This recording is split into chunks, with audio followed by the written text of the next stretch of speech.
विधाता ने मौन को अज्ञानता का आवरण बनाया है। यह ज्ञानियों की सभा में अज्ञानियों का आभूषण है। इस शोर भरे संसार में आपको हमेशा कुछ कहने की ज़रूरत नहीं है। या तो आप मौन रहें या अपने शब्दों को मौन से अधिक महत्व दें। भागवत गीता के अनुसार मौन हमारे मन को परिशिक्षित करने के बारे में है। यह केवल हमारे मुंह को चुप रहने के लिए या केवल ध्वनि की अनुपस्थिति नहीं है। यह हमारे भीतर गहन शांति का स्थान है। इसलिए मौन मुख से नहीं मन से होना ज़रूरी है। इसी मौन में हम अपने अस्तित्व के मर्म को छू सकते हैं, जहाँ मन को विश्राम मिलता है और हृदय ब्रह्मांड के ज्ञान के लिए खुलता है। यह गहराई से परिवर्तनकारी है, क्योंकि यह हमें अपने विचारों को शांत करने में मदद करता है। इससे भी महत्वपूर्ण बात यह है कि शांति की पृष्ठभूमि को स्वीकार करता है, जो कि हमारी वास्तविक प्रकृति है। सही शब्द प्रभावी हो सकता है, लेकिन कोई भी शब्द कभी भी उतना प्रभावी नहीं था जितना कि सही समय पर विराम। सत्य दुख देता है, लेकिन मौन मार देता है।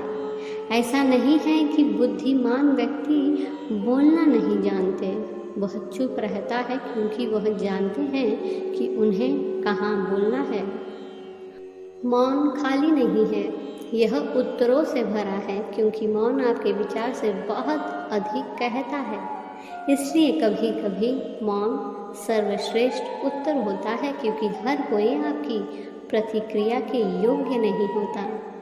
आपको चोट पहुंचाने वाले व्यक्ति से भी मिलने की ज़रूरत नहीं है।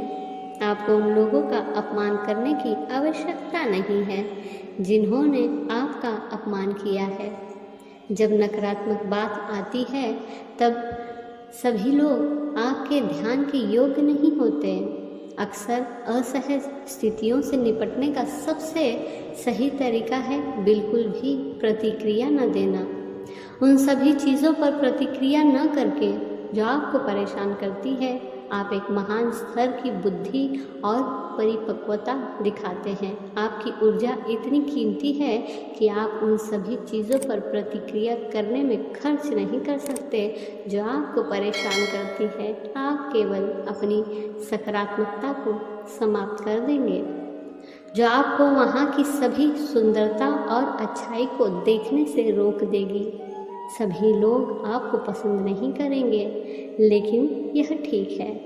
लोग हमेशा आपके साथ उस तरह से व्यवहार नहीं करेंगे जिसके आप हकदार हैं, लेकिन इसका मतलब ये नहीं कि आपको उनके स्तर तक गिरना चाहिए। बस चले जाने से आप किसी के स्नेह को जीतने की कोशिश करने की परेशानी से खुद को बचा लेंगे, खास करके अगर वे इसके लिए शुरू से ही योग्य नहीं हैं।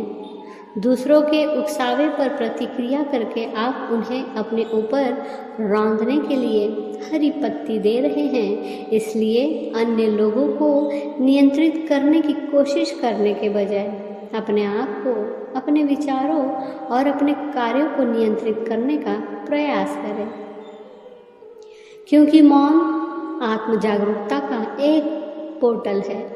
जब हम मौन को अपनाते हैं तो हम आत्मनिरीक्षण और आत्म प्रतिबिंब के लिए जगह बनाते हैं। बाहरी शोर के अभाव में हम अपनी आत्मा की फुसफुसाहट सुन सकते हैं, जो हमें स्पष्टता और आंतरिक शांति की ओर ले जाती है। अपने भीतर की आवाज़ को फिर से खोजो। यहीं पर ब्रह्मांड के रहस्य खुलते हैं और हमारा वास्तविक स्वरूप स्पष्ट हो जाता है। जितना ज़रूरी हो उतना ही बोले। इससे आपके अंदर सीखने या ग्रहण करने की क्षमता बढ़ती है और बुद्धि भी तीव्र होता है। मौन में सीमाओं को भंग करने की शक्ति है। यह हमें एक मानव परिवार के रूप में एक साथ लाने के लिए भाषा, संस्कृति और विश्वासों से ऊपर है। मौन में हम एक दूसरों के साथ आत्मा के स्तर पर जुड़ते हैं, अंतर्निहित एकता को पहचानते हैं जो हमारे सतही मतभेदों के नीचे है। मौन के आलिंगन में हमें संभाव से चुनौतियों का सामना करने की शक्ति मिलती है, जहां हम भ्रम के बीच स्पष्टता पाते हैं और अपने रास्ते की बाधाओं को दूर करने के लिए लचीलापन की खोज करते हैं। याद रखें, मौन की शक्ति तुम्हारे भीतर है। इसे अपने दैनिक जीवन में अपनाएं। मौन को वह आधार बना दें जिससे आपके कार्य, शब्द और संबंध निकलते हैं। धन्यवाद।